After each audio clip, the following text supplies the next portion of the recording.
transmitters and gadgets. And the fourth part is the switch. It controls the flow of electricity. It can or disconnect the path of electricity. Hello. Now let's make a complete circuit.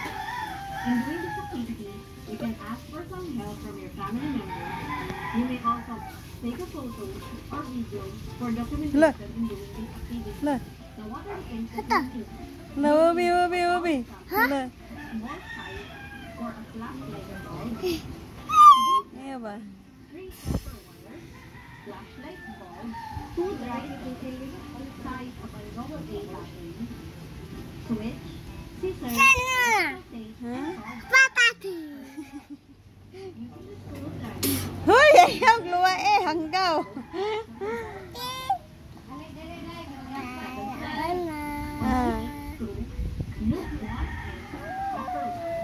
Then tighten the screws again.